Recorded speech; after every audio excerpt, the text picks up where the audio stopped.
Hey guys, ABC Matt here, bringing you another video. Good morning. I'm going to an estate sale today. Not much in the garage sale department, so the estate sale I have to do. A lot of good stuff at that property, but I expect me to get very little there. So, but come along and see what I can find.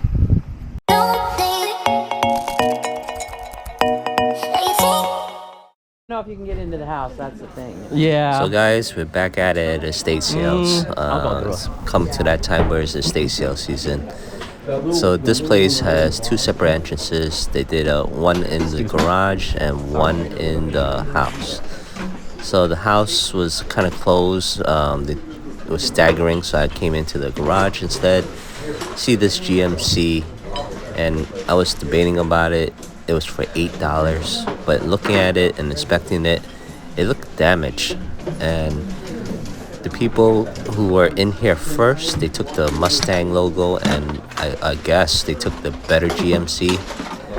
And I was debating about it. I kept thinking about it, like, should I pick this up? It's kind of damaged, and I don't know if anyone will buy it. But I held on to it for a little bit just to see what else is around in the garage. And I didn't see anything in the garage, so eventually I did drop that GMC. I didn't want to bring it with me. You let me know if that was a good thing or a bad thing. You could see all the blackness in there, so it looked like it lost a lot of that reflective material.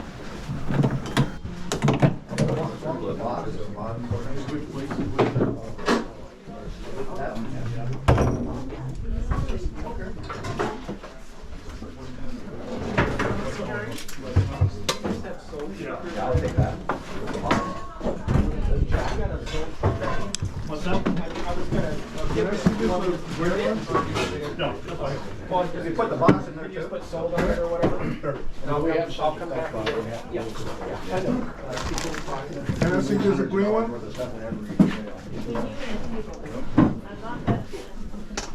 Can I see there's a green one? Hello?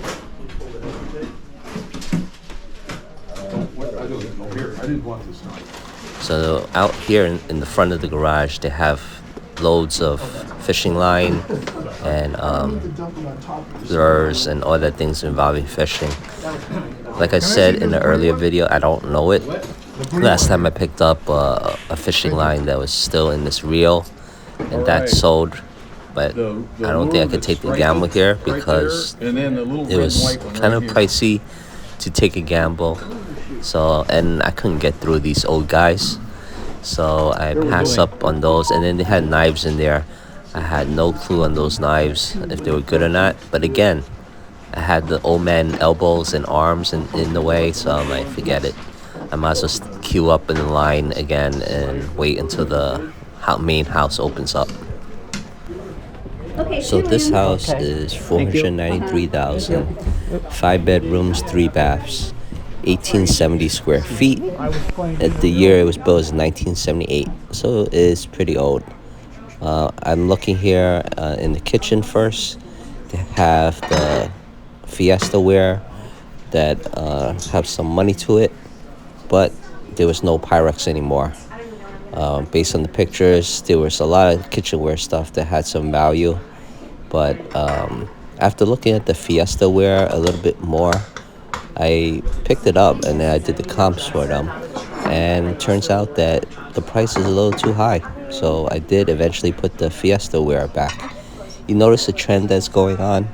It's like either it's been picked clean or the prices are too high. This is what I have to deal with a lot of times when I go to estate sales.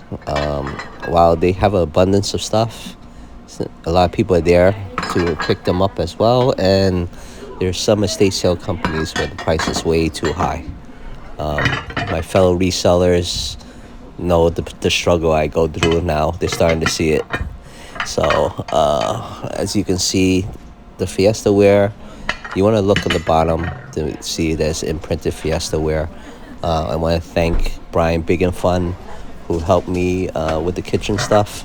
I appreciate it because I don't know these things. So it's always good to, get help from your friends. and the community as you try to learn and go along your reselling journey.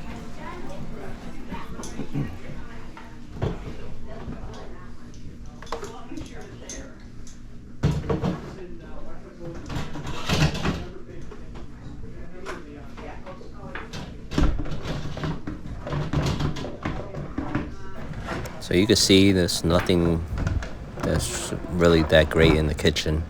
The only other things that I saw in the house that was enticing, there were glass that looked like uranium. There were other old stuff that looked enticing. But the way it looks like I'm not gonna get much, if anything. So you can see I'm putting this Fiesta ware in my bag. But later on, I do check the comps, and I came back up to the kitchen area to drop them off again because it was not worth it. So I'm looking at these other bedrooms, and it looks like it was picked clean. There was not much there for me. I could have looked at the quilt stuff. There's some value to that, but I was not into the bulky stuff. And then this room, not much as well. So the thing with me, as you know, I'm a hobby reseller.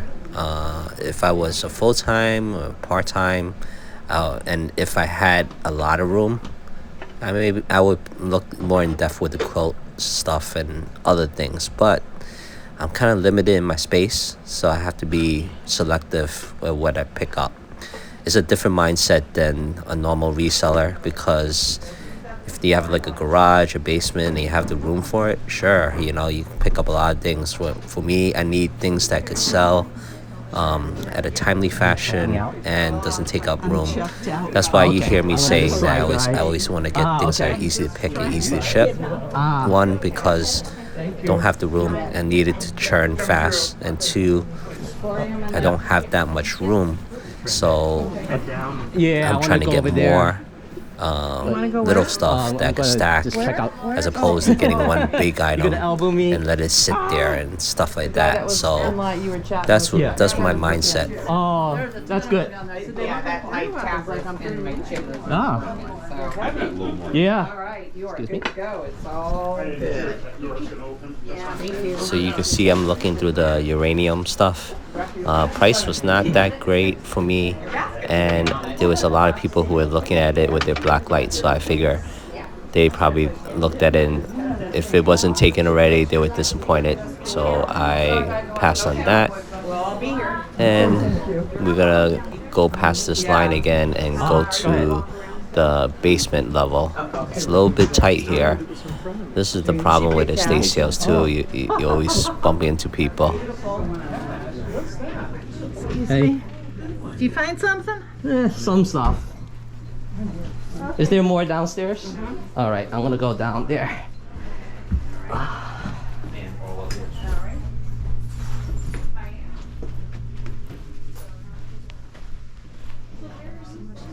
Another thing I don't know, Native American stuff. That's where people are looking at. And I was looking at other things that are also not in my wheelhouse, but looking at it.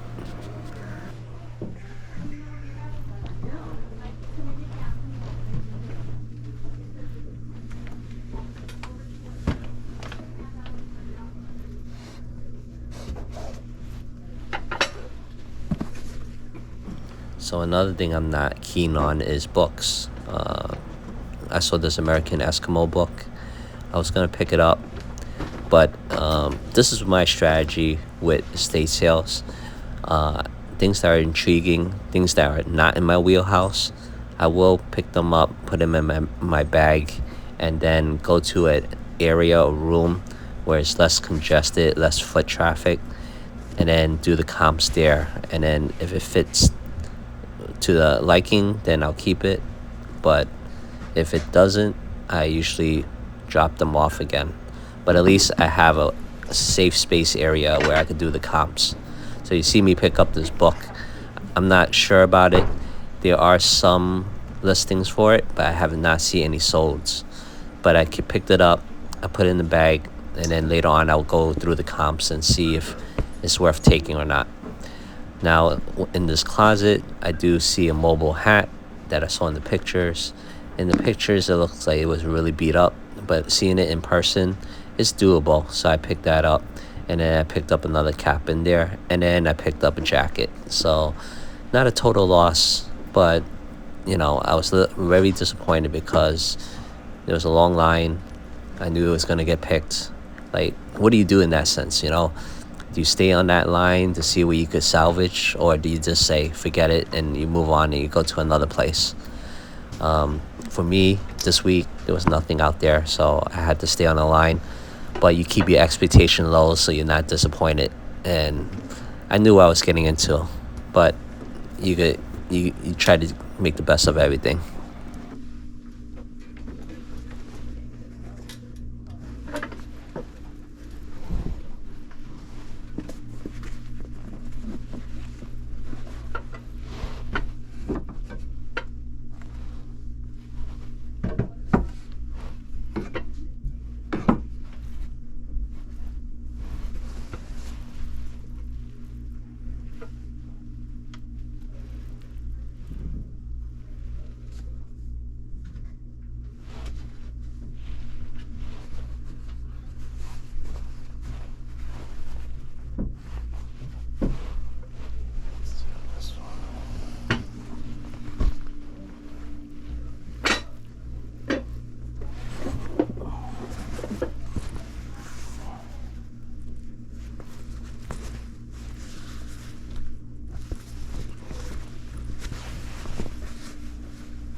So what I'm doing right now is I Google Lens the jacket just to see if they have like a special name to the jacket, or there's some keywords you could search for it on eBay. But if I see an eBay listing for that jacket, I usually copy the title of it and then I port it over to eBay to check on eBay what the sold comps are. Now eBay has a picture taking feature, but the thing that annoys me with that is that it saves that picture that I took in my album of my phone, which is annoying because then I eventually delete it. And it's not always accurate as the Google Lens. The Google Lens is a lot more accurate than the eBay photo taking. Now, where the eBay camera feature is effective is barcodes. If you're a reseller or you're familiar with it, you scan the barcode and it brings up listings. Now, the only caveat with that, though, is that if people's listing doesn't have a UPC code in their listing, then most likely you're not going to find it when you scan the barcode. But anyway, for this exercise that I'm going through, I was just checking the Google Lens and then checking eBay. They had bookends there. They were the cheap kind. Again, somebody took the good bookends, so another strike for me. You snooze, you lose. This estate sale, they disclosed the address at 8 o'clock, and then they opened the doors at 9. Now, when I went to this estate sale, the traffic in the highway was pretty bad. So I didn't get here until about 8:40, and as suspected, there was a long line. So just a word of advice: when you see an item that you're not familiar with, in this case the rifle scope, even though the box says XYZ company, you want to make sure that the item itself in the box is what the package says it is. In this case, this scope said one brand name, but I didn't look at the engravement on the scope itself because it was a different brand, and the price difference is significant.